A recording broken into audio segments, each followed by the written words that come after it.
Good morning all of you. आज की class को स्टार्ट करने के पहले मैं एक बार फिर से अपील कर रहा हूँ आप सभी से कि आप लोग हमारे कॉलेज का जो चैनल है, चैनल का नाम है Chanakya college of education Bettiah. यही वो चैनल है जो कि YouTube पे हमारे कॉलेज के नाम से है और इसी चैनल पे हमारा जो भी ई लर्निंग का प्रोग्राम चल रहा है वो इसी चैनल के माध्यम से सारे प्रोफेसर्स का, सारे लेक्चरर्स का क्लास इसी चैनल पे अपलोड हो रहा है। तो आप सभी से रिक्वेस्ट है कि आप लोग इस चैनल को सब्सक्राइब कीजिए, लाइक कीजिए और शेयर कीजिए। शेयर इसलिए ताकि अभी तक जो स्टूडेंट इस चैनल से नहीं जुड़ पाए हैं वो सारे स्टूडेंट इस चैनल पे जुड़ सके और अपने बाधित पढ़ाई को पूरा करने का काम करें। अब हम चलते हैं अपने आज के क्लास की तरफ। तो आज का क्लास हम लोगों का जो होगा वो बीएड फर्स्ट ईयर से बीएड फर्स्ट ईयर का होगा और paper C4 language across the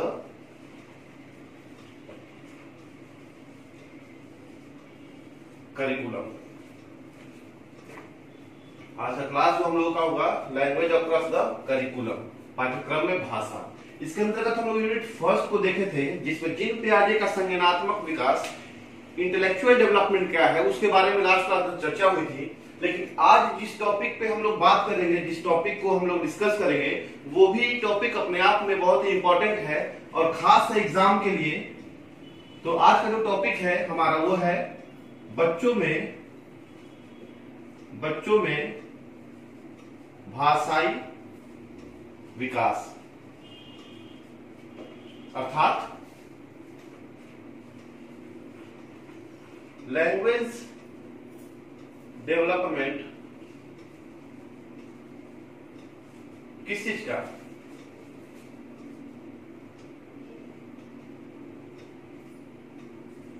for children.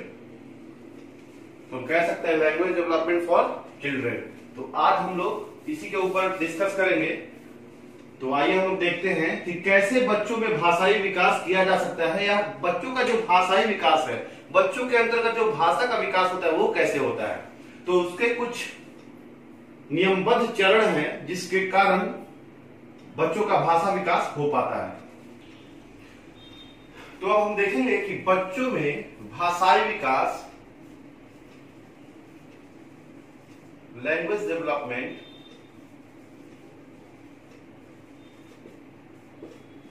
कैसे होता है।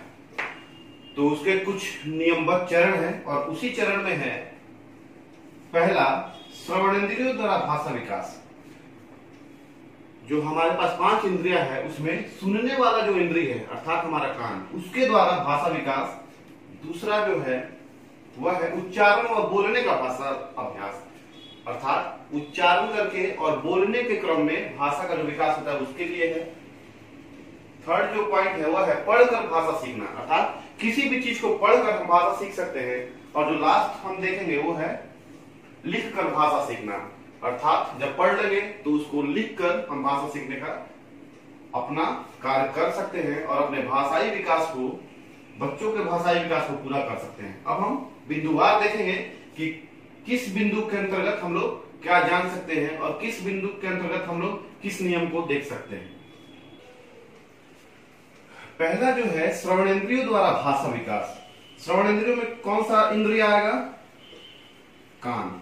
इसमें कोई भी बच्चा जब जन्म लेता है तो वह सबसे पहले सार्थक भाषाओं को अपने कानों के द्वारा सुनता है। चूंकि अगर किसी भी बच्चे का श्रवण शक्ति, सुनने की क्षमता अगर प्रबल है तो वह किसी भी भाषा को जल्दी से जल्दी मजबूती के साथ सीखने का कार्य कर सकता है। तो हम इस बात को मान सकते हैं या ये बात मानना भी होगा कि जो श्रवण शक्ति है वो प्रबल होना भाषाई विकास के लिए मस्ट है। तो इसमें जो हमारा कान का प्रयोग है अर्थात श्रवण जोड़ इंद्रिय। श्रवण का मतलब सुनना और इंद्रिय का मतलब जो 5 इंद्रियां हैं हमारे पास, जो 5 सेंस है, उसमें एक सेंस कान भी है जिससे हम सुन पाते हैं। तो जो सबसे पहला भाषाई विकास होता है बच्चों का, वो सुनने पे ही होता है। बच्चे कोई भी सार्थक शब्द या अक्षर सुनते हैं और बार बार अपने पेरेंट्स के द्वारा, अपने आसपास के समूह के द्वारा, अपने आस पड़ोस के लोगों के द्वारा, जो छोटा सा बच्चा जो सुनता है उसी भाषा को वह समझता है कि इस भाषा का अर्थ क्या हो रहा है, और फिर अर्थ को समझकर वह यह समझ जाता है कि इसका मतलब क्या है, और उसके बाद ही वह कहां चला जाता है, दूसरे प्रकरण में चला जाता है, उच्चारण व बोलने का अभ्यास।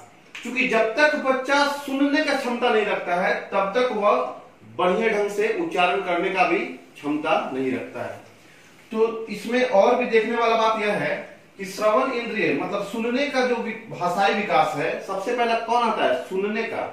अर्थात सुनने का क्षमता बच्चों में सबसे पहले उत्पन्न होता है, ताकि बच्चे अपने आसपास के लोगों का बात सुनते हैं और उस बात का मतलब समझ पाते हैं। जैसे अगर एग्जाम्पल के तौर पे हम ले तो हम कह सकते हैं कि एक छोटे से बच्चे को बार बार बड़े लोगों के द्वारा पानी पिलाने वाली बात को बोला जाता है कि बाबू मम पी लो। मम किस, ये जो मम शब्द है वो किसका समानार्थी है, पानी का।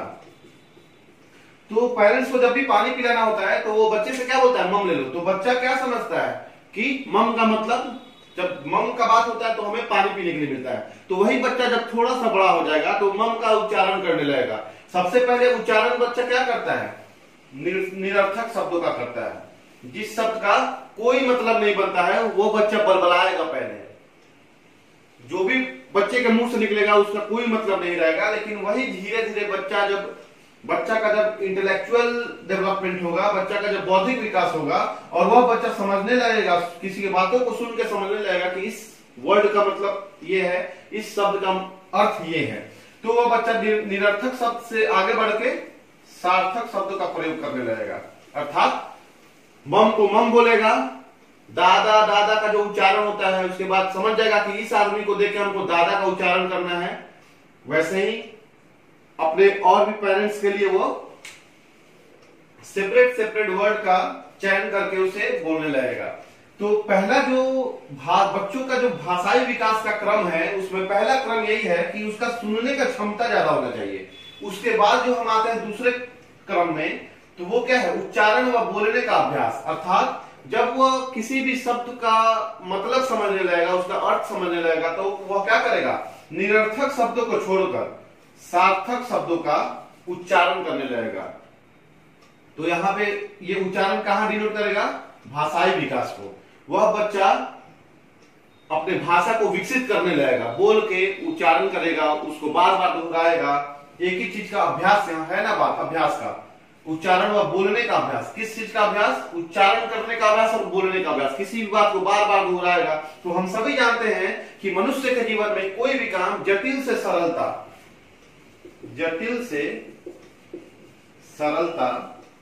का सिद्धांत,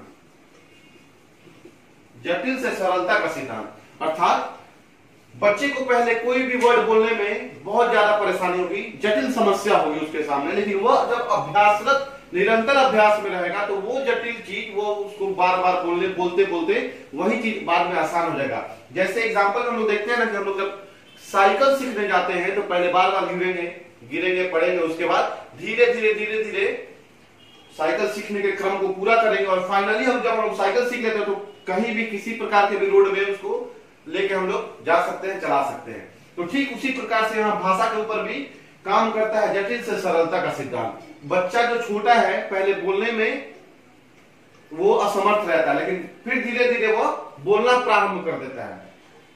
तो इस प्रकार से भाषाई विकास में अभ्यास व बोलने का अभ्यास, उच्चारण व बोलने का अभ्यास भी बहुत महत्वपूर्ण है। अब हम तीसरे को देखेंगे जो है पढ़कर भाषा सीखने का काम। तो बच्चों के भाषाई विकास में जो तीसरा क्रम है वह है पढ़कर भाषा सीखना। अर्थात यहां रीडिंग की बात की गई, पढ़कर भाषा सीखना। जब बच्चा अक्षर का ज्ञान प्राप्त कर लेता है तो वो अक्षर का ज्ञान कहां प्राप्त कर लेता है, इस जगह पे आके अपने कानों के द्वारा सुनने के बाद वह उच्चारण और बोलने के क्रम में अक्षरों का ज्ञान प्राप्त कर लेता है, तब वह क्या करता है, शब्द और वाक्य का ज्ञान जो है प्राप्त करता है। कहां पे, पढ़ने के क्रम में। उसके बाद ध्वनियों के साथ साथ वह वर्णों के प्रतीकों को चिन्हित करता है। जो भी ध्वनि वह बोलता है उसमें जो जो वर्ण के प्रतीक हैं उसको पहचानता है पढ़ने के क्रम में।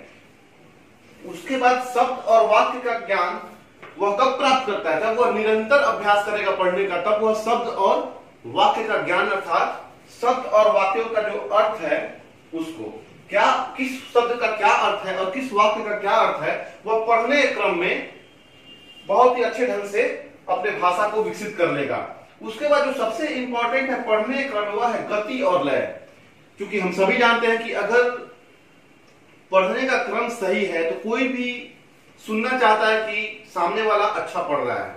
तो सारे चीजों का गति और लय निहित किया गया है। जैसे कविता का जो पाठ होता है तो उसके पढ़ने का लय दूसरा होता है, और कहानी का जो पाठ होता है उसके पढ़ने का लय दूसरा होता है। कविता का थोड़ा सा गीत के संगीत के रूप में उसको लय में डाल के पढ़ा जाता है, और जो भी कहानी का वो सिंपल वे में पढ़ाई किया जाता है। तो पढ़कर जो भाषा सीखने का बात किया गया है वह बहुत ही इंपॉर्टेंट है, क्योंकि इन दोनों को समाप्त करने के बाद, इन दोनों क्रियाओं को समाप्त करने के बाद तीसरा क्रिया जो होता है पढ़कर भाषा सीखने का, तो बच्चा पढ़कर भाषा सीखना शुरू कर देता है। और अगर पढ़कर भाषा सीखने को हम ले तो पढ़ने के क्रम को दो भागों में विभाजित किया जा सकता है। पढ़ने का दो तरीका होता है, एक तरीका वो जो मौन पठन होता है, मौन पठन होता है, और एक वो जो बोलकर पढ़ना। मौन पठन में क्या होता है कि हम अपना कोई भी बुक या कोई भी पैराग्राफ पढ़ना है तो हम अपने मन में पढ़ते हैं, और बोलकर पढ़ने को कहा जाता है कि उच्चारण करके, उच्चारित करके पढ़ने को ही बोलकर पढ़ना कहते हैं। अब जो इसके बाद जो चौथा चरण और लास्ट चरण आता है वह है लिखकर भाषा सीखना। अब हम इसको देखेंगे।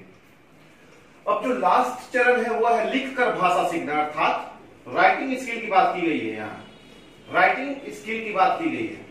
तो लिखकर भाषा ज्ञान, जब बच्चा अपना भाषाई विकास जब लिखकर करने लगेगा तो सबसे पहला काम क्या करेगा कि वो तो सुनने का क्षमता अपना विकसित कर चुका होता है, बोलने का क्षमता अपना विकसित कर चुका होता है। उसके बाद क्या विकसित कर चुका होता है, पढ़ने का क्षमता भी अपना विकसित कर चुका होता है।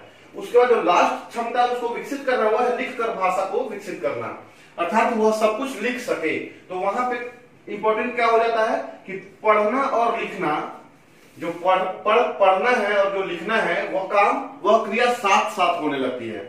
जो चीज हम पढ़ेंगे उसको लिख सकते हैं। उसके बाद इस क्रिया के अंतर्गत हमारा मस्तिष्क और हमारी उंगली, जैसे हम ही अभी कोई भी चीज लिख रहे हैं, कैसे हम लिखे, निरंतर निरंतर, तो इसको लिखने में हमारा उंगली भी काम कर रहा है और हमारा मस्तिष्क भी काम कर रहा है। मस्तिष्क इसलिए काम कर रहा है क्योंकि यहीं से वो बात आ रही है कि हमें इस चीज को लिखना है। और जब लिखने की बात हम अपने दिमाग में सोच रहे तो हम किस चीज का यूज कर रहे हैं, अपने हाथ का, अपने उंगली का यूज कर रहे हैं। तो मस्तिष्क और उंगली का सामंजस्य इस क्षेत्र में आ जाता है। उसके बाद इसके अलावा हमारी आंख और हमारी उंगली, अर्थात जो भी हम देख सक रहे हैं कि हमें कहां लिखना है, तो कहां लिखना है तो हम तो देखेंगे अपने आंखों के द्वारा कहां लिखना है, लेकिन लिखेगा कौन, लिखेगा हमारा उंगली। तो यहाँ पे आंख और उंगली का भी सामंजस्य बहुत ही महत्वपूर्ण है। और जो लास्ट सबसे इंपॉर्टेंट है पूरे प्रकरण में वह है निरंतर अभ्यास, अर्थात कंटिन्यूअस प्रैक्टिस। कोई भी चीज, इन चारों चरण में बच्चा तभी अपने भाषा को विकसित कर सकता है जबकि वह सारे चीजों को निरंतर प्रयास में रखेगा, निरंतर उसका अभ्यास करते रहेगा। तो इस प्रकार से हम कह सकते हैं कि यही वो चार चरण है जिसको पाके कोई भी बच्चा अपने अंदर अपने भाषा को विकसित कर सकता है। अब इसमें एक और इंपॉर्टेंट चीज है वो देखने के लिए, जैसे अगर हम इसको और भी शॉर्ट फॉर्म में देखना चाहें तो हम कह सकते हैं कि श्रवण इंद्रियों द्वारा भाषा विकास, अर्थात यहाँ सुनने के काम को किया जा रहा है। उच्चारण व बोलने का अभ्यास, अर्थात यहाँ बोलने के काम को किया जा रहा है। फिर पढ़कर सीखना, अर्थात यहाँ पढ़ने के काम को किया जा रहा है। और यहां लास्ट लिखकर भाषा सीखना, अर्थात यहां लिखने का काम किया जा रहा है। तो अब सारे चारों वर्ड का अगर हम पहला वर्ड ले लें, यहां पे सु, यहां पे बो, यहां पे प, पढ़ने का प, और यहां पे लिखने का ली, तो हमें क्या प्राप्त होगा? सु, बो, प और ली। तो इसे हम लिख सकते हैं कि सुबो पली, यही वो वर्ड है और यही वो ट्रिक है जिससे कि हम या कोई भी, आप सभी इस क्वेश्चन का आंसर दे सकते हैं। अगर क्वेश्चन आता है कि बच्चों में भाषाई विकास कैसे होता है, तो हम लोग क्या किन बात को ध्यान रखेंगे? इसी सुबोपली जो फार्मूला है, सुबोपली अर्थात सुनना, बोलना, पढ़ना और लिखना, यही वो 4 क्रियाओं को करके कोई भी बच्चा अपने अंदर भाषाई विकास को पूरा कर सकता है। आप सभी लोग, मैं आशा करता हूं कि आप सभी लोग इस वर्ड से वाकिफ होंगे। तो ये वर्ड जो है सुबोपली, यह वर्ड यहीं से आता है, इन्हीं 4 क्रियाओं को करने के बाद यह वर्ड प्राप्त होता है। तो मैं आशा करता हूं कि आप सभी को ये पूरा प्रकरण बहुत ही आसानी तरीके से, बहुत ही सरल रूप से समझ में आ चुका होगा कि बच्चों में भाषाई विकास कैसे होता है। अगर इसके ऊपर लिखने का है तो आप लोग अपने भाषा में, अपने भाषाई ज्ञान को दिमाग में रखते हुए आप इसका बहुत ही सुदृढ़ तरीके से उत्तर लिख सकते हैं। Thank you.